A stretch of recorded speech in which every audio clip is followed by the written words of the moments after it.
liberation. That's really it. Liberation and community. Right now in this country, there's chaos, there's separation. People are realizing that things that we thought were in repair aren't really in repair, and that we have a lot of work to do, but we're also realizing that we're disconnected, that Black communities in this country are falling apart. There's no more Harlem. DC is in Chocolate City. Oakland is in Oakland. And we need help. We need to realize how we can reconnect, how we can build community. And Capoeira started with that. It started with people who are of disconnected origins, who were in a foreign land under foreign rule and needed something, and needed an identity and something that they could grasp onto, and something to hand on to their children and family to make them stronger. So that's what I'm looking for today. From Angola with love, stopping by Brazil and regaining its force with axés and mandingas to the sound of berimbaus, atabaques and pandeiros, Capoeira is well known as a Brazilian martial art developed by slaves brought from Africa and spread all over the world. It's a dance, it's music, it's acrobatics, it's a fighting in a circle, all combined to what capoeiristas call jogo, or game in English. Created by African slaves to protect themselves, Capoeira was designed to look like a dance so it wouldn't be noticed by their masters. Its origins take us to the 16th century, when African slaves were taken to Brazil to work in sugarcane fields. In 1890, Brazil prohibited capoeira. No one could practice, play or teach it, and the threat of imprisonment, which lasted until 1937. In 2014, UNESCO declared capoeira intangible cultural heritage, which translated into special protection.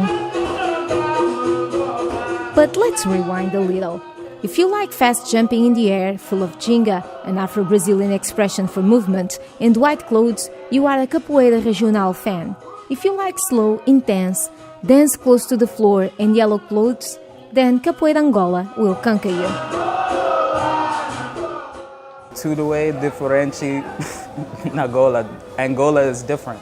You won't have an experience like Capoeira Angola in your life, and if you try it, you'll find that you'll have an experience that is outside of the norm of society, and you might enjoy it. There's more flavor to it. There's more of a character to it. There's more of the subtle intricacies. It's not just about being fast and outwardly dynamic. And most people see capoeira and they see it as slow, it's low. They see older players playing the game and hiding things, but that's the part that I love the most. That, you know, I want people to sleep on capoeira. I want them to think it's nothing.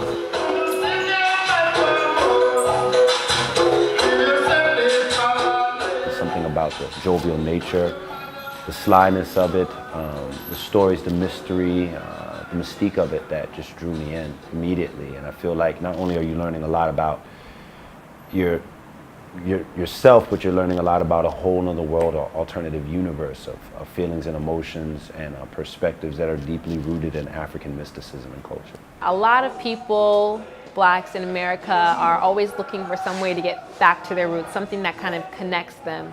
So I thought it was fitting that capoeira was banned in Brazil before being allowed for all Brazilians to participate in, because so many aspects of Black American life were banned before being opened up and, you know, allowing us to vote, allowing us to come in and drink the same water fountains, use the same restrooms.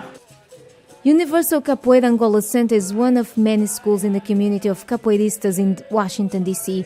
Students of different generations cross at the center, following Mestre Pastinha legacy. Asha Berwick had played in a roda, in a circle, with legendary capoeiristas from Capoeira Regional, but it's in Angola where he keeps his heart. I was the first kid ever to really come to the school, and at first I was intimidated, but I really appreciate it because I don't think I would get the same experience, and I wouldn't be as experienced had I trained with other children or other teenagers. When I train with adults, I really get a taste of what it is like in the capoeira roda, what mestres can be like, what professores can be like. If I were with other children, it wouldn't be quite the same.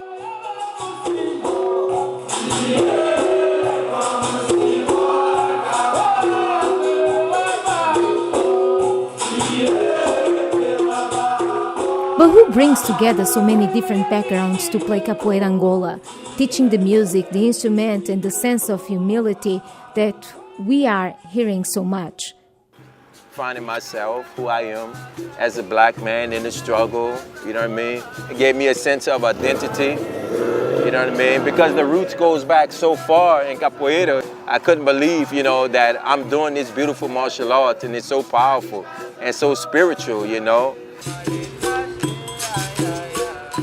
In Washington, D.C. for 22 years, Daley Marcelin says he just created the environment.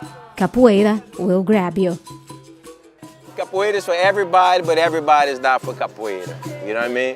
Capoeira pulls you into it. All I do is make a comfortable environment where people could come sing and have a good time, enjoy themselves, you know? And capoeira would, like a snake, capoeira will grab you.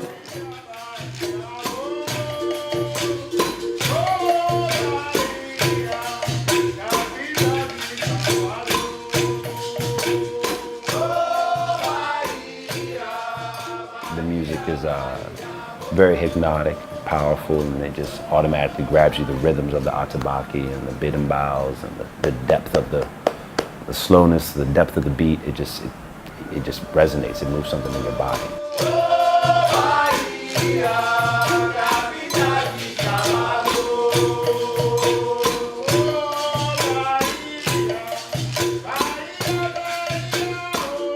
The music is great. You can really feel it in your soul, and when you sing along, you feel like you're a part of something greater and a part of something more. So it's not really uncommon for someone to start crying when they hear a song or to get goosebumps. So the music is, you know, almost the best part.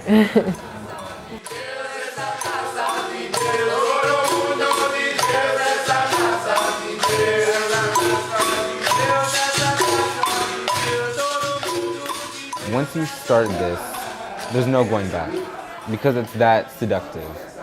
It's so calming, it's strengthening, it makes you wise. There's nothing bad about Capoeira Angola. There's nothing to lose from doing Capoeira Angola. It integrates music, movements, dance, art, philosophy, and history all in one form. And it kind of teaches a life philosophy. How to smile in the face of danger is how I put it. When I first started, I could barely hold a bidimbow. I could lift a 60-pound dumbbell, but I couldn't hold a bidimbow for 2 minutes. And I learned to fall in love with it. When I'm not here, if I have 2 hours, I have 4 hours, I'm just playing. I get home from work and I grab my bidimbow and I play because it's therapy. I like what somebody said one time. It teaches you how to deal with the positive and negative energies of day-to-day life. Capoeira centers me.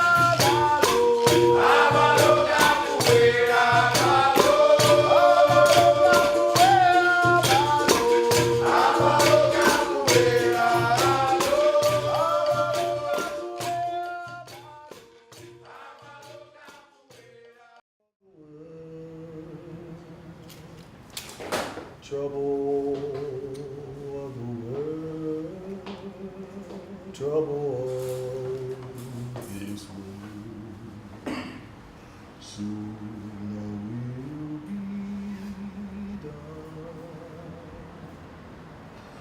With the trouble of the world, going home to live with God. I want to see my mother. I want to see my mother.